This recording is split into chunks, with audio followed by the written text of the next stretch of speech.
Hello friends, welcome to my channel. இன்னைக்கு இந்த வீடியோவில் lines and angles exercise 5.1ல 6th sumலேருந்து 10th sum வரைக்கும் பார்க்கலாம். ஃபஸ்ட்டு சம்லேருந்து 5th sum வரைக்கும் டிஸ்கிரிப்ஷனில் லிங்க் கொடுத்துருக்கேன். வாங்க 6th sum பார்க்கலாம். In the given figure, angle 1 and angle 2 are supplementary angles. இப்போ இந்த ஃபிகர் கொடுத்துருக்காங்க. இதில் angle 1ம் angle 2ம் வந்து supplementary anglesன்னு சொல்லியிருக்காங்க. நெக்ஸ்ட் என்ன கொடுத்துருக்காங்கன்னா, if angle 1 is decrease, angle 1 வந்து டிக்ரீஸ்ட் ஆச்சுன்னா what changes should take place in angle 2, angle 2ல் என்ன சேஞ்சஸ் இருக்குன்னு நம்ம கண்டுபிடிக்கணும். So that both angles still remain supplementary. இந்த ரெண்டு ஆங்கிள்ஸுமே வந்து சப்ளிமெண்ட்ரியாக இருக்கணும். இந்த சேஞ்சஸ் நடந்தால் கூட ரெண்டு ஆங்கிள்ஸும் ஸ்டில் சப்ளிமெண்ட்ரியாக இருக்கணும். ஸோ ஃபஸ்ட்டு நான் ஒரு ஃபிகர் வரைஞ்சிக்கிறேன்.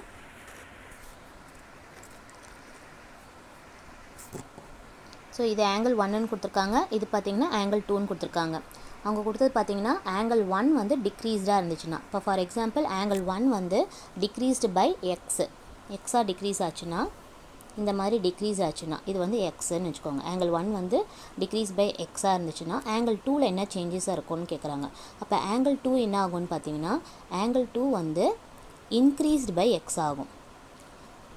ஸோ அந்த தேர்ட் ஆங்கிள் பார்த்தீங்கன்னா, இப்போ ஃபஸ்ட் ஆங்கிள் இது வந்து ஆங்கிள் 2ல் சேஞ்சஸ் பார்த்தீங்கன்னா ஆங்கிள் 2 வந்து இன்க்ரீஸ் ஆகும், இன்க்ரீஸ்டு பை எக்ஸாக இருக்கும்.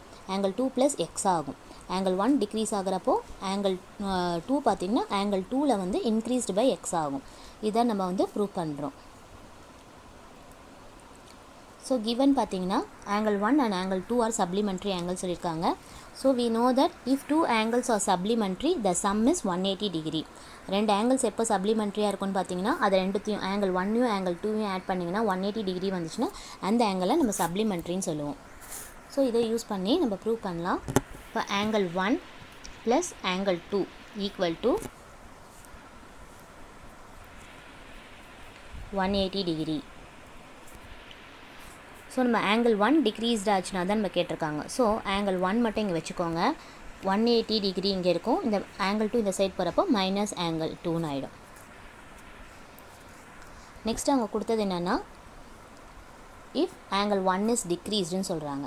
ஸோ நான் என்ன எடுத்துக்கிறேன்னா, ஆங்கிள் 1 வந்து எக்ஸாக டிக்ரீஸ் ஆச்சுன்னா, இந்த மாதிரி எக்ஸாக டிக்ரீஸ் ஆச்சுன்னா ஆங்கிள் 1 என்னவாகும் அப்படின்னு பார்த்தீங்கன்னா, angle 1 is decreased by X.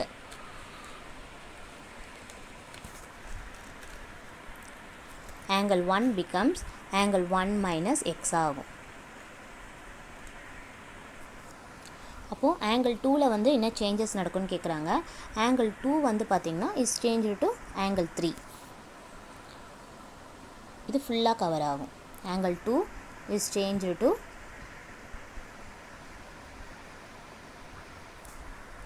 angle 3. So அப்போ பார்த்தீங்கன்னா ஆங்கிள் 1 மைனஸ் எக்ஸும் ஆங்கிள் 3யும் இது ரெண்டுமே வந்து சப்ளிமெண்ட்ரி ஆங்கிள்ஸ். இது ரெண்டுத்தையுமே ஆட் பண்ணிங்கன்னா 180 டிகிரி கிடைக்கும். ஸோ இதை ரெண்டும் எடுத்துக்கோங்க. Angle 1 minus X plus angle 3 equal to 180 degree. So angle 1 இங்கே ஏற்கனவே நம்ம கண்டுபிடிச்சிருக்கோம், 180 டிகிரி மைனஸ் ஆங்கிள் 2. இதை நம்ம இங்கே சப்ஸ்டியூட் பண்ணுறோம். 180 டிகிரி மைனஸ் ஆங்கிள் 2. அப்புறம் இங்கே இருக்க மைனஸ் எக்ஸ் ப்ளஸ் ஆங்கிள் 3 அப்படியே எழுதிடுங்க, which is equal to 180 degree. So நம்ம ஆங்கிள் 3 மட்டும் இங்கே வச்சுக்கலாம். ஆங்கிள் 3 ஈக்குவல் டு இந்த 180 டிகிரி, இந்த ப்ளஸ் இது அப்படியே இருக்கும் 180 டிகிரிங்க. இந்த ப்ளஸ் 180 டிகிரி இந்த சைடு வரப்போ மைனஸ் 180 டிகிரி. இந்த மைனஸ் ஆங்கிள் 2 இந்த சைடு வரப்போ ப்ளஸ் ஆங்கிள் 2. இந்த மைனஸ் எக்ஸ் வந்து ப்ளஸ் எக்ஸ் ஆகும். இப்போ ப்ளஸ் 180 டிகிரி மைனஸ் என்ன கேன்சல் பண்ணிடலாம். இன்னும் மைனஸும் ப்ளஸும் கேன்சல் பண்ணி 0 ஆகிடும். ஸோ ஆங்கிள் 3 பார்த்திங்கன்னா angle 2 plus X. So angle 1 வந்து டிக்ரீஸ்டு பை எக்ஸாக இருக்கிறப்போ ஆங்கிள் 2 வந்து பார்த்திங்கன்னா இன்க்ரீஸ்டு பை எக்ஸ். அதுதான் நம்ம ப்ரூவ் பண்ணியிருக்கோம். So therefore angle 1 is decreased by X, angle 2 should be increased by X.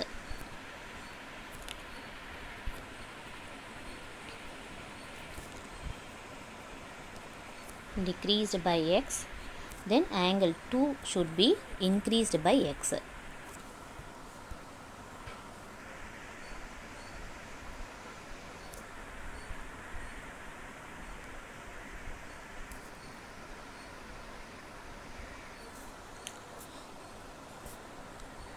Hence, in order to make angle 1 and angle 2 supplementary, angle 2 will have to be increased by the same value as angle 1 was decreased.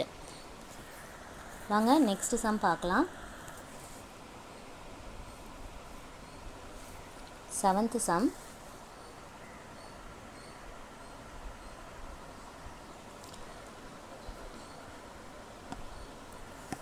Can two angles be supplementary if both of them are acute? இப்போ ரெண்டு angles வந்து சப்ளிமெண்ட்ரியாக இருக்குமா, அக்யூட்டாக இருந்துச்சுன்னா, ரெண்டு ஆங்கிள்ஸுமே அக்யூட்டாக இருந்துச்சுன்னா அது சப்ளிமெண்ட்ரியாக இருக்குமான்னு கேட்டிருக்காங்க. நம்மளுக்கு என்ன தெரியும்னா, ரெண்டு ஆங்கிள்ஸ் எப்போ சப்ளிமெண்ட்ரியாக இருக்கும்னா, ஆங்கிள் 1ம் ஆங்கிள் 2ம் ஆட் பண்ணிங்கன்னா அதோட சம் வந்து 180 டிகிரியாக இருந்துச்சுன்னா சப்ளிமெண்ட்ரி அப்படின்னு நம்மளுக்கு தெரியும். இப்போ இஃப் போத் ஆங்கிள் ஆர் அக்யூட்டுன்னு கேட்டிருக்காங்க. ரெண்டுமே அக்யூட்னா ரெண்டுமே என்ன ஆகணும், லெஸ் தென் 90 டிகிரியாக இருக்கும். ஆங்கிள் 1ம் 90 டிகிரிக்கு லெஸ்ஸாக இருக்கும், ஆங்கிள் 2ம் லெஸ் தென் 90 டிகிரிக்காக இருக்கும். அப்போ கண்டிப்பாக என்ன ஆகும், அது ஈக்குவல் டு 180 டிகிரி வராது. ஃபார் எக்ஸாம்பிளாக இப்போ லெஸ் தென் ஆங்கிள் 1 வந்து லெஸ் தென் 90 டிகிரின்னு சொல்லியிருக்காங்க. அப்போ ஆங்கிள் 1க்கு நம்மளுக்கு வந்து ஆங்கிள் 1ம் ஆங்கிள் 2ம் வந்து ஆட் பண்ணிங்கன்னா 180 டிகிரி வரணும். வந்தால் தான் வந்து அது வந்து சப்ளிமெண்ட்ரி. இப்போ ஆங்கிள் 1 வந்து அக்யூட்னா லெஸ் தென் 90 டிகிரி. நான் லெஸ் தென் 90 டிகிரி ஒரு 20 டிகிரி எடுத்துக்கிறேன். அதே மாதிரி ஆங்கிள் 2 வந்து லெஸ் தென் 90 டிகிரினாங்க, அப்போ ஒரு 80 எடுத்துக்கிறேன். ரெண்டுத்தையும் ஆட் பண்ணி பாருங்கள், 80 90 100ன்னு வருது. 100 டிகிரி பார்த்திங்கன்னா நம்மளுக்கு 180 வரலை. இப்போ நாட் ஈக்குவல் டு 180 டிகிரி. இது வந்து not equal to 180 degree. So since the sum is not 180 degree, அந்த சம் வந்து 180 டிகிரி வராதனால இது வந்து சப்ளிமெண்ட்ரி கிடையாது. They are not supplementary. ரெண்டுமே அக்யூட்டாக இருந்துச்சுன்னா அது சப்ளிமெண்ட்ரியாக வர முடியாது. நெக்ஸ்ட்டு ஆப்டியூஸாக இருந்தால் என்னென்னு கேட்டிருக்காங்க. ஆப்டியூஸ்னால் என்னென்னா, ஆங்கிள் 1ம் கிரேட்டர் தென் 90 டிகிரியாக இருக்கணும், ஆங்கிள் 2ம் கிரேட்டர் தென் 90 டிகிரியாக இருக்கணும். ஸோ சப்ளிமெண்ட்ரி ஆங்கிள்ஸ்னால் என்னென்னா, ரெண்டு ஆங்கிள் 1ம் ஆங்கிள் 1 ப்ளஸ் ஆங்கிள் 2 ரெண்டும் ஆட் பண்ணிங்கன்னா 180 டிகிரி வந்தால் தான் அது சப்ளிமெண்ட்ரி. இப்போ ஆங்கிள் 1 வந்து 90 டிகிரிக்கு அபோவாக இருக்கணும். ஸோ நான் எக்ஸாம்பிளாக ஒரு 100 டிகிரி வச்சுக்கிறேன். ஆங்கிள் 2ம் வந்து அபோவாக இருக்கணும், நான் 90க்கு மேலேயாக இருக்கணும், கிரேட்டர் தென் 90 டிகிரி. அதுவும் வந்து நான் ஒரு 100 ஒரு எக்ஸாம்பிள் வச்சுக்கிறேன். அப்போ 100ன்னு பார்த்தீங்கன்னா 200 டிகிரின்னு வரும். அப்போது this is not equal to 180 degree. So இது கூட வந்து சப்ளிமெண்ட்ரி கிடையாது. ஏன்னா இதோட சம் வந்து 180 டிகிரி இல்லாததுனால இது வந்து சப்ளிமெண்ட்ரி கிடையாது. நீங்கள் 91 வச்சு பார்த்தா கூட, இப்போ 91 டிகிரி ப்ளஸ் 91 டிகிரின்னு போட்டால் கூட உங்களுக்கு 180 வராது. அதனால் வந்து இது வந்து சப்ளிமெண்ட்ரி கிடையாது. நெக்ஸ்ட் என்ன கேட்டிருக்காங்கன்னா, ரைட் ஆங்கிள்ஸ் கேட்டிருக்காங்க. ரைட் அக்யூட் கேட்டாங்க, நெக்ஸ்ட் ஆப்டியூஸ் பார்த்தோம். இப்போ ரைட்னா என்னென்னா, ஆங்கிள் 1ம் 90 டிகிரி இருக்கணும், ஆங்கிள் 2 வந்து 90 டிகிரி இருக்கும். இப்போ நம்மளுக்கு என்னென்னா, ரெண்டு ஆங்கிள் சப்ளிமெண்ட்ரி எப்போ இருக்கணும்னா அதோட சம் வந்து 180 டிகிரியாக இருக்கணும். ஸோ ஆங்கிள் 1யும் ஆங்கிள் 2யும் ஆட் பண்ணிங்கன்னா உங்களுக்கு 180 டிகிரி வந்துச்சுன்னா அது சப்ளிமெண்ட்ரி. ஆங்கிள் 1 இப்போ 90 டிகிரி, ரைட் ஆங்கிள்னால் 90 டிகிரி. அப்போ 90 டிகிரி ப்ளஸ் 90 டிகிரி உங்களுக்கு என்ன வரும், 180 டிகிரி வரும். அப்போ 180 டிகிரி ஈக்குவலாக இருக்கிறதுனால இந்த சம் வந்து 180 டிகிரி இருக்கிறதுனால இது வந்து சப்ளிமெண்ட்ரி. They are supplementary.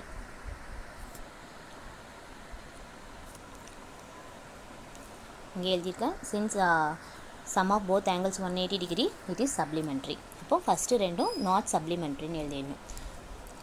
அக்யூட்டுக்கும் ஆப்டிஸ்க்கும் இது வந்து நாட் சப்ளிமெண்ட்ரி, ரைட்டுக்கு மட்டும்தான் சப்ளிமெண்ட்ரி. வாங்க 8th sum பார்க்கலாம். An angle is greater than 45 degree. Is its complementary angle greater than 45 degree or equal to 45 degree or less than 45 degree? ஒரு angle கொடுத்துருக்காங்க, அந்த angle வந்து 45 degree அதிகமாக இருக்குது. அப்போது அதோட காம்ப்ளிமெண்ட்ரி ஆங்கிள் வந்து கிரேட்டர் தென் 40 டிகிரியா இல்லை ஈக்குவல் டு 45 டிகிரியா லெஸ் தென் 45 டிகிரியான்னு கேட்டிருக்காங்க. இப்போ காம்ப்ளிமெண்ட்னா என்னென்னா, ஆங்கிள் 1ம் ஆங்கிள் 2வையும் நீங்கள் ஆட் பண்ணிங்கன்னா 90 டிகிரி வரணும். சரிங்களா? ஒரு ஆங்கிள் வந்து கிரேட்டர் தென் 45 டிகிரினா ஆங்கிள் 1 வந்து கிரேட்டராக இருக்குது, 45 டிகிரியோட அதிகமாக இருக்குன்னா அப்போ ஆங்கிள் 2 என்னவாக இருக்கணும், இப்போ ரெண்டுமே 45 டிகிரியாக வரப்போ உங்களுக்கு 90 டிகிரி வரும். இப்போ ஒரு ஆங்கிள் வந்து 45க்கும் அதிகமாக கொடுக்குறாங்க, அப்போ வந்து ஆங்கிள் 2 எப்படி இருக்கணும், லெஸ்ஸாக இருக்கணுமா ஈக்குவல்ட்டாக இருக்க கிரேட்டராக இருக்குமான்னு கேட்குறாங்க. அப்போ ஆங்கிள் 2 வந்து கம்மியாக இருக்கணும், 45க்கும் கிரேட்டராக 45ஓட கிரேட்டராக இந்த ஆங்கிள் 1 கொடுத்துருந்தாங்கன்னா அப்போ ஆங்கிள் 2 வந்து லெஸ்ஸாக இருக்கணும். இந்த கான்செப்ட் தான் ஸோ நம்ம வந்து எப்படி ப்ரூவ் பண்ணலாம் பாருங்க. லெட் டூ ஆங்கிள்ஸ், ரெண்டு ஆங்கிள்ஸை நம்ம வந்து ஆங்கிள் 1 ஆங்கிள் 2ன்னு எடுத்துக்கோங்க. Angle 1 and angle 2. இப்போ அவங்க என்ன கிவன் கொடுத்துருக்காங்கன்னா and angle is greater than 45 டிகிரின்னு சொல்லியிருக்காங்க. ஆங்கிள் 1 வந்து 45 டிகிரியோட கிரேட்டர். இது வந்து given.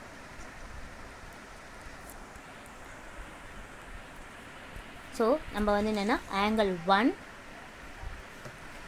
Plus angle 2 equal to, இப்போ adding angle 2 on both sides இந்த மாதிரி angle 1 plus angle 2 greater than இந்த 45 டிகிரி ப்ளஸ் ஆங்கிள் 2. இங்கே என்னென்னா ஆங்கிள் 2வை ஆட் பண்ணுறீங்க, ஏன்னா ரெண்டு ஆங்கிள் வரணும், அதனால் adding angle 2 on both sides, ரெண்டு சைட்லையும் ஆங்கிள் 2வை நம்ம ஆட் பண்ணிக்கிறோம்.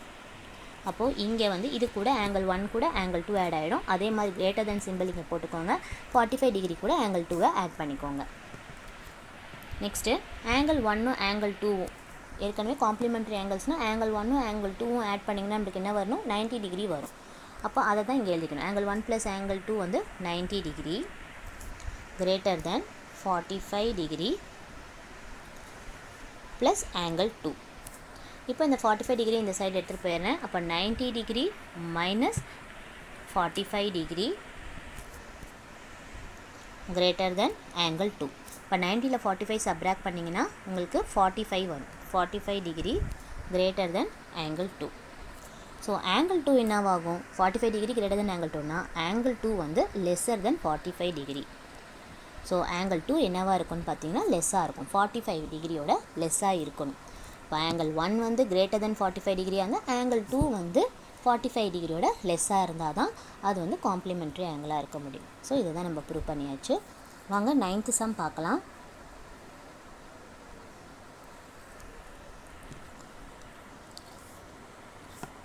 In the adjoining figure is angle 1 adjacent to angle 2.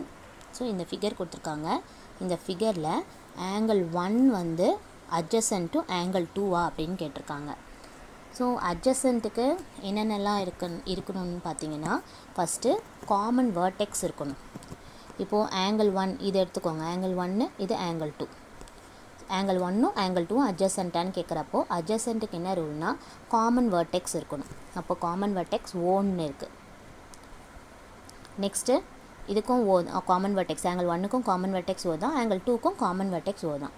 அதே மாதிரி காமன் லைன் இருக்கணும். காமன் லைன்னா இந்த காமன் இது பார்த்திங்கன்னா ஆங்கிள் 1க்கும் ஆங்கிள் 2க்கும் காமனாக ஓசின்னு இருக்குது. அதே மாதிரி ஓவர்லேப்பிங் இருக்கக்கூடாது, ஒரு ஆங்கிளுக்கு மேலே ஒரு ஆங்கிள் ஓவர்லேப்பிங் இருக்கக்கூடாது. அப்படி இருந்துச்சுன்னா அது வந்து அட்ஜசன்ட்னு சொல்லலாம். அப்போது எல்லாமே இதுக்கு கரெக்டாக இருக்குது. என்னென்னா they have common vertex O, common angle 1க்கும் ஆங்கிள் 2க்கும் காமன் வேர்டெக்ஸ் ஓ இருக்குது. அதே மாதிரி ஆங்கிள் 1க்கும் ஆங்கிள் 2க்கும் ஒரு காமன் இது இருக்குது, ஓசி காமன் லைன் ஓசி இருக்குது. அதே மாதிரி there is no overlapping angles, ரெண்டுக்கும் ஓவர்லேப் இல்லை, தனித்தனியாக இருக்குது. அப்போது இது வந்து adjacent, angle 1 is adjacent to angle 2ன்னு சொல்லலாம். Next is angle AOC adjacent to angle ஏஓஇன்னு கேட்டிருக்காங்க. ஏஓசின்றது இது, AOC is adjacent to AOE. ஓகேங்களா, இது ஏஓஇ, ஏஓஇன்றது இது,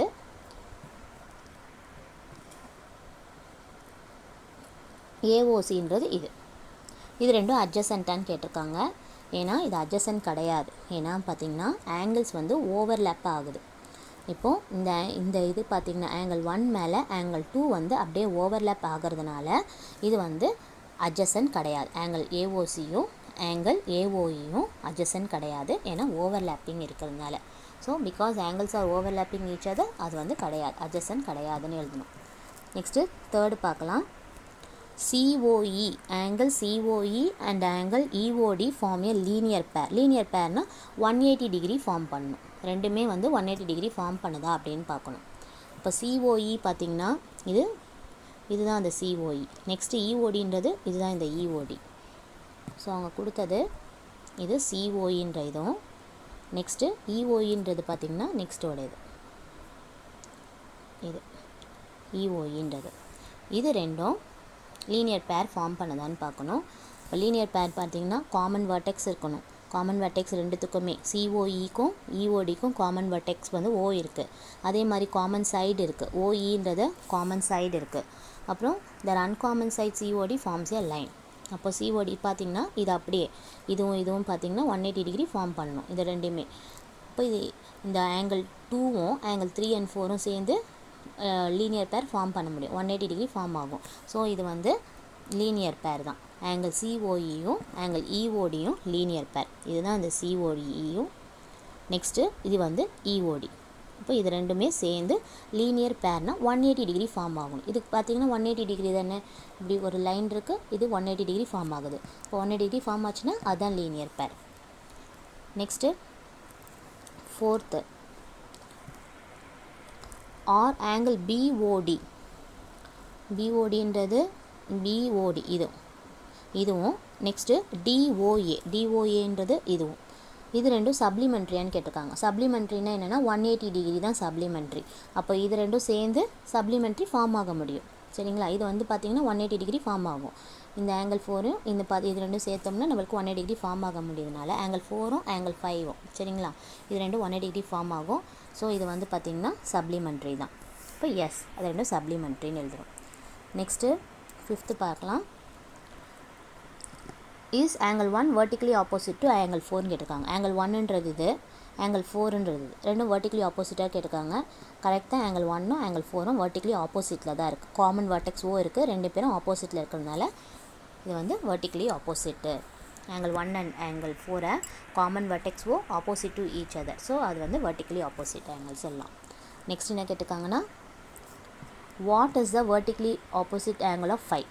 5க்கு ஆங்கிள் 5க்கு இது ஆங்கிள் 5, இந்த ஆங்கிள் 5க்கு வெர்டிக்கலி ஆப்போசிட் ஆங்கிள்ஸ் என்ன இருக்குதுன்னு கேட்டிருக்காங்க. இதுதான் இந்த ஆங்கிள் 5னா இதுக்கு ஆப்போசிட்டில் என்ன இருக்குது, 2வும் 3யும் இருக்குது. சரிங்களா? இது ஃபுல்லாக கொடுத்துருக்காங்க ஆங்கிள் 5. இதுக்கு ஆப்போசிட்டாக பார்த்தீங்கன்னா ஆங்கிள் 2வும் ஆங்கிள் 3யும் இதுக்கு ஆப்போசிட்டாக இருக்குது, வெர்டிக்கலி ஆப்போசிட். அப்போ அதை எழுதணும்.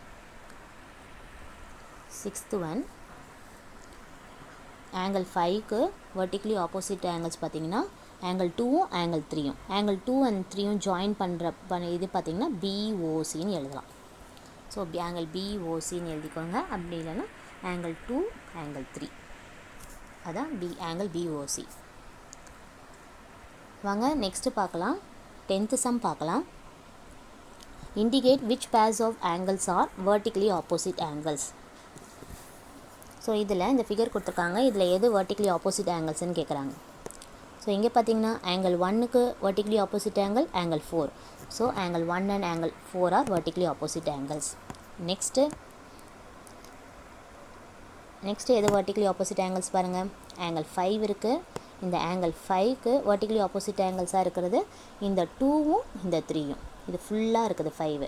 அதே மாதிரி இது ஃபுல்லாக 2வும் 3யும் சேர்ந்தது. அப்போது 5 ஆங்கிள் 5 நெக்ஸ்ட்டு ஆங்கிள் 2 + ஆங்கிள் 3 அது ரெண்டும் வெர்டிக்கலி ஆப்போசிட் ஆங்கிள்ஸ்.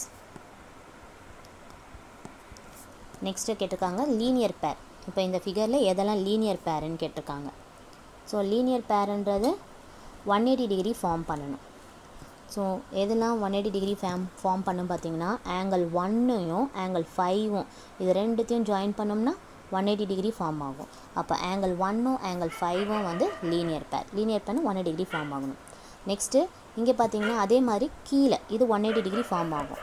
அப்போது எதெல்லாம் சேர்ந்துச்சுன்னா 180 டிகிரின்னு பார்த்தீங்கன்னா ஆங்கிள் 2 + ஆங்கிள் 3 + ஆங்கிள் 4 இது மூணுத்தையுமே சேர்த்தோம்னா அது வந்து 180 டிகிரி ஃபார்ம் ஆகும். ஸோ ஆங்கிள் 2 + ஆங்கிள் 3 + ஆங்கிள் 4 வந்து லீனியர் பேர். நெக்ஸ்ட்டு இன்னொன்று இருக்குது. இன்னொன்று பார்த்தீங்கன்னா ஆங்கிள் 4ம் ஆங்கிள் 5ம் ஆங்கிள் 5ம் இதை இப்படி பண்ணிங்கன்னா 180 டிகிரி ஃபார்ம் ஆகும். அப்போ ஆங்கிள் 4 அண்ட் ஆங்கிள் 5 வந்து லீனியர் பேர். உங்களுக்கு இந்த வீடியோ பிடிச்சிருந்ததுன்னா லைக் பண்ணுங்கள், ஷேர் பண்ணுங்கள், மறக்காமல் சப்ஸ்கிரைப் பண்ணுங்கள்.